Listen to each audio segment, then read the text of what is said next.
ಕಳೆದ ಅವಧಿಯಲ್ಲಿ ಈಜಿಪ್ಟ್ ನಾಗರಿಕತೆಯ ರಾಜಕೀಯ ಜೀವನದ ಬಗ್ಗೆ ಅಭ್ಯಾಸ ಮಾಡ್ತಾ ಇದ್ವಿ.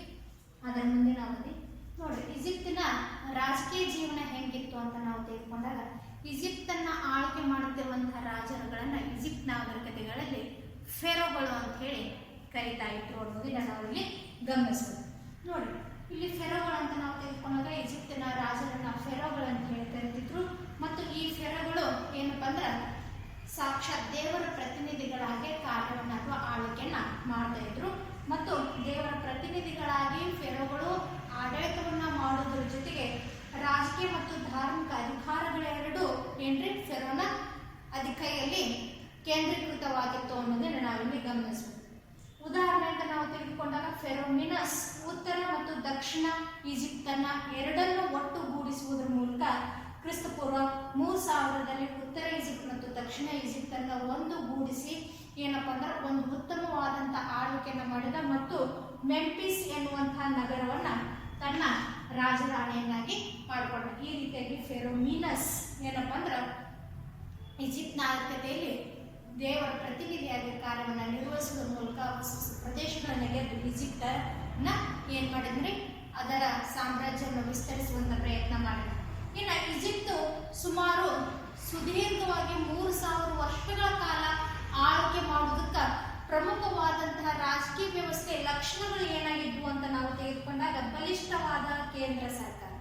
ನೋಡ್ರಿ, ಯಾಕಂದ್ರ ಫೆರೋ ತನ್ನಲ್ಲಿ ಯಾವ ಎರಡರಲ್ಲಿ ರಾಜಕೀಯ ಮತ್ತು ಧಾರ್ಮಿಕ ಅಧಿಕಾರಗಳನ್ನ ತನ್ನಲ್ಲಿ ಕೇಂದ್ರೀಕರಿಸಿಕೊಳ್ಳುವುದರ ಮೂಲಕ ದೇವರ ಪ್ರತಿನಿಧಿ ಹಾಗೆ ಜನರ ಏನಪ್ಪಾ ಅಂದ್ರೆ ಹಿತವನ್ನ ಯೋಗಕ್ಷೇಮವನ್ನ ಕಾಪಾಡುವಂತ ಹೊಣೆಯನ್ನ ಅಥವಾ ಜವಾಬ್ದಾರಿಯನ್ನು ಹೊತ್ತಿರುವಂತಹ ಫೆರೋ ಏನಪ್ಪಾ ಅಂದ್ರೆ ಬಲಿಷ್ಠವಾದಂತಹ ಕೇಂದ್ರ ಸರ್ಕಾರವನ್ನ ರಚನೆ ಮಾಡಿಕೊಂಡು ಆಡಳಿತಕ್ಕೆ ಸಂಬಂಧಪಟ್ಟಂಗ ಉಚ್ಚ ಮಟ್ಟದ ಕಾನೂನು ವ್ಯವಸ್ಥೆಯನ್ನ ಜಾರಿಗೆ ತಂದ ಅನ್ನೋದನ್ನ ನಾವಿಲ್ಲಿ ಗಮನಿಸಬೇಕು.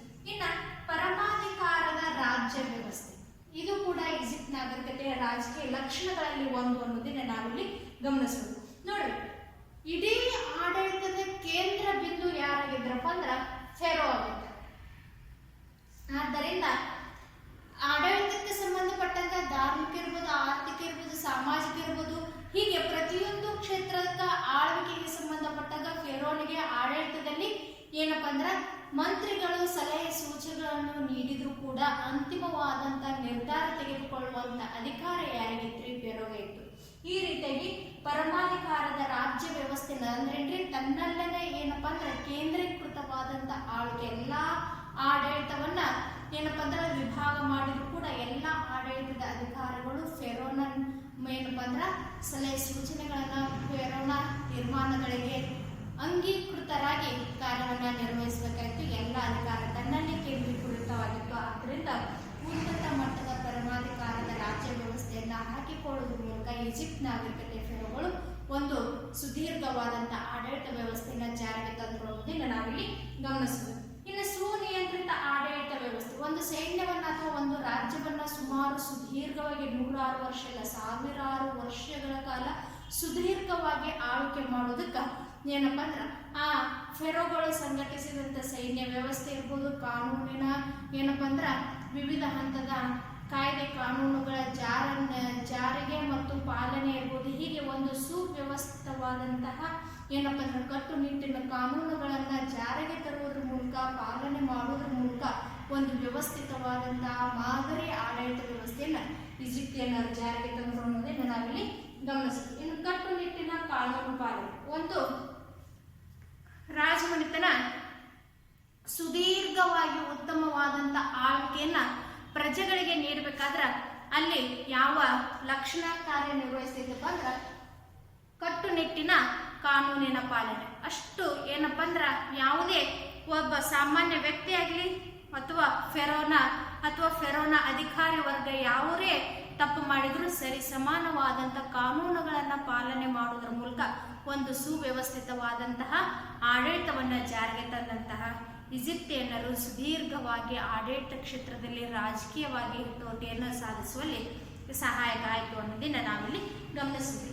ಇನ್ನ ಈಜಿಪ್ತನ್ನ ಆಳ್ವಿಕೆ ಮಾಡಿರುವಂತಹ ರಾಜಮನೆತನಗಳು ಸುಮಾರು ಎಷ್ಟಪ್ಪ ಅಂದ್ರ 30ಕ್ಕೂ ಹೆಚ್ಚು ರಾಜಮನೆತನಗಳು, 15 ರಿಂದ 16 ತಲೆಮನೆತನಗಳು ಈಜಿಪ್ತನ್ನ ಆಳ್ವಿಕೆ ಮಾಡಿವೆ. ಆ ಈಜಿಪ್ಟನ್ನ ಆಳ್ವಿಕೆ ಮಾಡಿರುವಂತಹ ರಾಜ ಮನೆತನಗಳನ್ನ 3 ಭಾಗಗಳಾಗಿ ಏನ್ರಿ ವಿಭಾಗ ಮಾಡ್ತೀವಿ. ಮೊದಲನೇದಾಗಿ ಹಳೆಯ ರಾಜ ಮನೆತನಗಳ ಕಾಲ, ಇದರ ಅವಧಿ ಕ್ರಿಸ್ತ ಪೂರ್ವ 3400 2500. ಎರಡನೇದಾಗಿ ಮಧ್ಯ ರಾಜ ಮನೆತನಗಳ ಕಾಲ, ಇದರ ಅವಧಿ ಕ್ರಿಸ್ತ ಪೂರ್ವ 2500 1500. ಮೂರನೇದಾಗಿ ಹೊಸ ರಾಜ ಮನೆತನಗಳ ಕಾಲ, ಇದರ ಅವಧಿ ಕ್ರಿಸ್ತ ಪೂರ್ವ 1500 525. ಈ ರೀತಿಯಾಗಿ ಈಜಿಪ್ಟಿನ ರಾಜಕೀಯ ಜೀವನಕ್ಕೆ ಸಂಬಂಧಪಟ್ಟಂಗ ರಾಜ ಮನೆತನಗಳನ್ನ ಒಟ್ಟಾಗಿ 3 ಭಾಗಗಳಾಗಿ ವಿಭಾಗ ಮಾಡ್ತೀವಿ. ಈಗ ಮೊದಲನೇದಾಗಿ ಹಳೆಯ ರಾಜ ಮನೆತನಗಳ ಕಾಲ, ಅದರ ಬಳಿ ಯಾವ ರೀತಿ ಫೆರೋ ಆಳ್ವಿಕೆಯನ್ನ ಮಾಡ್ತಿದ್ದ ಅಂತ ನಾವು ತೆಗೆದುಕೊಂಡಾಗ ನೋಡ್ರಿ, ಹಳೆಯ ರಾಜ ಮನೆತನಗಳ ಕಾಲವನ್ನ ಪಿರಮಿಡ್ಗಳ ಕಾಲ ಅಂತ ಹೇಳಿ ಕರಿತಿದ್ರು. ಯಾಕೆ ಪಿರಮಿಡ್ಗಳ ಕಾಲ ಅಂತ ಕರಿತಿದ್ರಪ್ಪ ಅಂದ್ರ ನೋಡ್ರಿ, ಇಲ್ಲಿ ಈಜಿಪ್ಟ್ ನಾಗರಿಕ ಅಂದ ತಕ್ಷಣ ನಮಗೆ ನೆನಪಿಗೆ ಬರೋದು ಪಿರಮಿಡ್ಗಳು ಮತ್ತು ಸ್ಫಿಂಕ್ಸ್ ಕಲಾಮೂರ್ತಿಗಳು. ಹೀಗೆ ಫೆರೋಗಳು ತಾವು ಸತ್ತ ನಂತರದ ಗೋರಿಯನ್ನು ತಾವು ಜೀವಿತಾವಧಿ ಇರುವಾಗಲೇ ಏನಪ್ಪ ಅಂದ್ರೆ ತಮಗೆ ಬೇಕಾಗುವಂತ ಆಕಾರ ವಿನ್ಯಾಸಗಳಲ್ಲಿ ಏನಪ್ಪ ಅಂದ್ರೆ ನಿರ್ಮಾಣ ಮಾಡಿಸ್ಕೊತಿದ್ರು. ಆದ್ದರಿಂದ ಈ ಹಳೆಯ ರಾಜ ಮನೆತನಗಳ ಕಾಲವನ್ನ ಪಿರಮಿಡ್ಗಳ ಕಾಲ ಅಂತ ಹೇಳಿ ಕರಿತೀವಿ.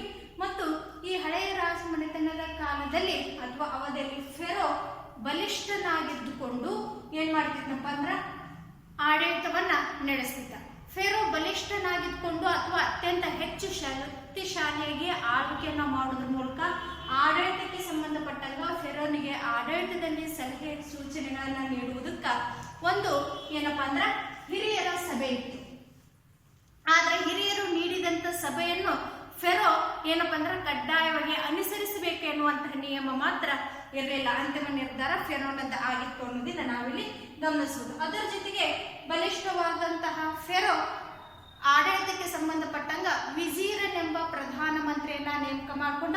ಈ ಪ್ರಧಾನ ಮಂತ್ರಿ ಕೈ ಕೆಳಗೆ ಸಲಹಾ ಅಧಿಕಾರಿಗಳಾಗಿ ಅಥವಾ ಉಪ ಅಧಿಕಾರಿಗಳಾಗಿ ಸ್ಥಳೀಯ ಅಧಿಕಾರಿ ವರ್ಗ ಮತ್ತು ಕೇಂದ್ರೀಯ ಅಧಿಕಾರಿಗಳೆಂಬ 2 ಅಧಿಕಾರಿ ವರ್ಗವನ್ನ ನೇಮಕ ಮಾಡಿದ. ವಿಜೀರನ ಕೆಲಸ ಏನಪ್ಪಾ ಅಂದ್ರ ಆಡಳಿತವನ್ನ ವ್ಯವಸ್ಥಿತವಾಗಿ ನೋಡಿಕೊಳ್ಳುವುದು ಮತ್ತು ನ್ಯಾಯವನ್ನ ಪಾಲನೆ ಮಾಡುವುದು ಹಾಗೂ ಅರಮನೆಯ ಖಜಾನೆಯ ಮುಖ್ಯಸ್ಥನಾಗಿ ವಿಜೀರ ಅಥವಾ ಪ್ರಧಾನಮಂತ್ರಿ ಕಾರ್ಯವನ್ನ ನಿರ್ವಹಿಸಿದ್ದ. ಇವನಿಗೆ ಆಡಳಿತದ ಸಹಾಯಕ್ಕಾಗಿ ಸ್ಥಳೀಯ ಮಟ್ಟದ ಅಧಿಕಾರಿ ಮತ್ತು ಕೇಂದ್ರೀಯ ಮಟ್ಟದ ಅಧಿಕಾರಿಗಳನ್ನು ಕೂಡ ನೇಮಕ ಮಾಡಿದ್ರು. ಈ ಸ್ಥಳೀಯ ಮಟ್ಟದ ಅಧಿಕಾರಿಯ ಕೆಲಸ ಏನಪ್ಪಾ ಅಂದ್ರ ಸ್ಥಳೀಯ ಮಟ್ಟದಲ್ಲಿ ತೆರಿಗೆಗಳನ್ನ ಸಂಗ್ರಹಣೆ ಮಾಡುವುದು ಮತ್ತು ಸ್ಥಳೀಯವಾಗಿ ಅಥವಾ ಗ್ರಾಮ ಮಟ್ಟದಲ್ಲಿ ಏನ್ರಿ ಕಾನೂನನ್ನ ಪಾಲನೆ ಮಾಡುವಂತಹ ಜವಾಬ್ದಾರಿಯನ್ನ ಸ್ಥಳೀಯ ಅಧಿಕಾರಿಗೆ ಕೊಟ್ಟಿತು. ಮತ್ತು ಕೇಂದ್ರೀಯ ಮಟ್ಟದ ಅಧಿಕಾರಿಗೆ ಏನಪ್ಪಾ ಅಂದ್ರ ದಾಖಲೆಗಳ ಪ್ರತಿಯೊಂದು ತೆರಿಗೆ ಇರ್ಬೋದು, ಏನಪ್ಪಾ ಅಂದ್ರ ಆದಾಯ ಇರ್ಬೋದು, ವೆಚ್ಚ ಇರ್ಬೋದು, ದಾನ ದತ್ತಿಗಳಾಗಿರ್ಬೋದು, ಕೊಡುಗೆಗಳಾಗಿರ್ಬೋದು, ಇವುಗಳಿಗೆ ಸಂಬಂಧಪಟ್ಟಂತ ದಾಖಲೆ ಮತ್ತು ಏನಪ್ಪಾ ಅಂದ್ರ ಲೆಕ್ಕ ಪತ್ರಗಳನ್ನ ಇಡುವಂತಹ ಜವಾಬ್ದಾರಿ ಕೇಂದ್ರೀಯ ಮಟ್ಟದ ಅಧಿಕಾರಿಗಳಿಗೆ ನೀಡಲಾಗಿದೆ. ಈ ರೀತಿಯಾಗಿ ಹಳೆಯ ರಾಜಮನೆತನಗಳು ಏನಪ್ಪಾ ಅಂದ್ರ ಹಳೆಯ ರಾಜಮನೆತನಗಳ ಕಾಲದ ಫೆರೋಗಳು ಆಳ್ವಿಕೆಯನ್ನ ಮಾಡಿದ್ರು ಅನ್ನೋದನ್ನ ನಾವಿಲ್ಲಿ ಗಮನಿಸಬಹುದು. ಇನ್ನ ಮಧ್ಯ ರಾಜಮನೆತನಗಳ ಕಾಲ, ಇದರ ಅವಧಿ ಅಂತ ನಾವು ತೆಗೆದುಕೊಂಡಾಗ ಕ್ರಿಸ್ತ ಪೂರ್ವ 2500 ಕ್ರಿಸ್ತ ಪೂರ್ವ 1500 ಅವಧಿ ಅನ್ನೋದನ್ನ ನಾವಿಲ್ಲಿ ಗಮನಿಸಬಹುದು. ನೋಡ್ರಿ, ಹಳೆಯ ರಾಜಮನೆತನಕ್ಕೂ ಮಧ್ಯ ರಾಜಮನೆತನಗಳ ಕಾಲಕ್ಕೂ ಅಂದ್ರ ಇಲ್ಲಿ ಫೆರೋ ಬಲಿಷ್ಠನಾದ್ರ ಇಲ್ಲಿ ಏನಪ್ಪಾ ಅಂದ್ರ ಭೂ ಮಾಲೀಕರು ಬಲಿಷ್ಠರಾಗ್ತಾರ. ಆದ್ದರಿಂದ ಮಧ್ಯ ರಾಜಮನೆತನಗಳ ಕಾಲವನ್ನ ಭೂ ಮಾಲೀಕರ ಕಾಲ ಅಂತ ಹೇಳಿ ಕರೀತೀವಿ. ಯಾಕಂದ್ರೆ ಇಲ್ಲಿ ಜಮೀನ್ದಾರರು ಮತ್ತು ಸರದಾರರು ಫೆರೋಗಳಿಗಿಂತ ಹೆಚ್ಚು ಶಕ್ತಿಶಾಲಿಯಾಗಿ ಬಲಶಾಲಿಗಳಾಗಿ ಆಳ್ವಿಕೆಯನ್ನ ಮಾಡ್ತಾರ. ಆದ್ದರಿಂದ ಇವರು ಫೆರೋಗಳನ್ನ ಹಿಂದಕ್ಕೆ ಅಥವಾ ಹತ್ತಿಕ್ಕೆ ತಮ್ಮದೇ ಆದಂತ ಆಳ್ವಿಕೆಯನ್ನ ಮಾಡ್ತಾರ. ಅವರಲ್ಲಿ ಏನಪ್ಪಾ ಅಂದ್ರೆ ಸಾಕಷ್ಟು ಏನ್ರಿ ಗೊಂದಲ ಮತ್ತು ಅರಾಜಕತೆ ಮತ್ತು ಆಂತರಿಕ ಉಂಟಾಗ್ತದೆ. ಯಾಕಪ್ಪ ಅಂದ್ರೆ ಅವರಲ್ಲಿ ಐಕ್ಯತೆ ಅನ್ನೋದಿರಲಿಲ್ಲ. ಆ ಐಕ್ಯತೆಯನ್ನ ಹೊಂದಿರಲಾರದಂತ ಸರದಾರರು ಮತ್ತು ಏನಪ್ಪಾ ಅಂದ್ರ ಭೂ ಮಾಲೀಕರು ತಮ್ಮಲ್ಲೇನೆ ಆಗಾಗ ಜಗಳಗಳಲ್ಲಿ ಮತ್ತು ಏನಪ್ಪಾ ಅಂದ್ರ ಯುದ್ಧದಲ್ಲಿ ತೊಡಗುತ್ತಿದ್ರು. ಆದ್ದರಿಂದ ಇದನ್ನ ಅರಿತಿರುವಂತಹ ಫೆರೋ 1ನೇ ಅಮೆನ್ಹೋಟೆಪ್ ಮತ್ತೆ ಭೂ ಮಾಲೀಕರನ್ನ ಹತ್ತಿಕ್ಕೆ ಏನಪ್ಪಾ ಅಂದ್ರ ಫೆರೋಗಳ ಪ್ರಭುತ್ವವನ್ನ ಪುನಃ ಸ್ಥಾಪಿಸಿದಂತಹ ಕೀರ್ತಿ ಯಾರಿಗೆ ಸಲ್ತೈತ್ರಿ? ಒಂದನೇ ಅಮೆನ್ಹೋತೆಪನಿಗೆ ಸಲ್ತಿಕೆ ಅನ್ನೋದನ್ನ ನಾವಿಲ್ಲಿ ಗಮನಿಸಬಹುದು. ಈ ರೀತಿಯಾಗಿ ಮಧ್ಯ ರಾಜಮನೆತನಗಳ ಕಾಲದಲ್ಲಿ ಭೂಮಾಲೀಕರು ಅಧಿಕಾರವನ್ನ ಸ್ವೀಕರಿಸ್ತಾರ.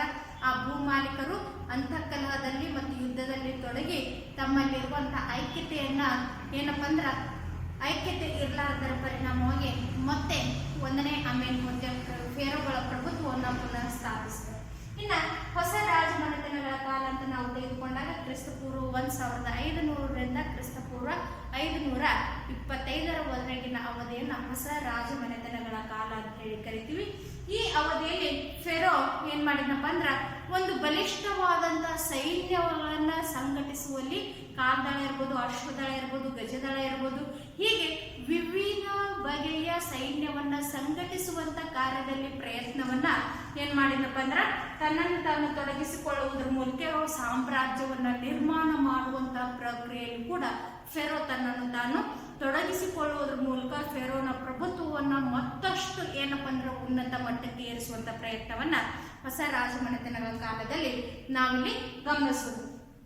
ಹೀಗೆ ಒಂದನೇ ತತ್ಮಸನು ತಾನು ತನ್ನ ಆಳ್ವಿಕೆ ಸಂದರ್ಭದಲ್ಲಿ ಏನಪ್ಪ ಅಂದ್ರ ಬೇರೆ ಬೇರೆ ಪ್ರದೇಶಗಳ ಮೇಲೆ ಆಕ್ರಮಣ ಮಾಡಿ ತಾನು ಗೆದ್ದು ಏನಪ್ಪ ಅಂದ್ರ ಅವನ ಜಯ ಸಾಧಿಸಿರುವಂತಹ ಪ್ರದೇಶಗಳನ್ನ ಈಜಿಪ್ಟಿಗೆ ಸೇರಿಸುವುದರ ಮೂಲಕ ಈಜಿಪ್ಟಿನ ಸಾಮ್ರಾಜ್ಯವನ್ನ ವಿಸ್ತಾರ ಮಾಡುವಂತಹ ಪ್ರಯತ್ನದಲ್ಲಿ ಒಂದನೇ ತತ್ಮೋಸನು ತನ್ನದೇ ಆದಂತಹ ಸಾಮ್ರಾಜ್ಯವನ್ನು ವಿಸ್ತಾರ ಮಾಡ್ತಾನ ಅನ್ನೋದನ್ನ ನಾವಿಲ್ಲಿ ಗಮನಿಸುವುದು.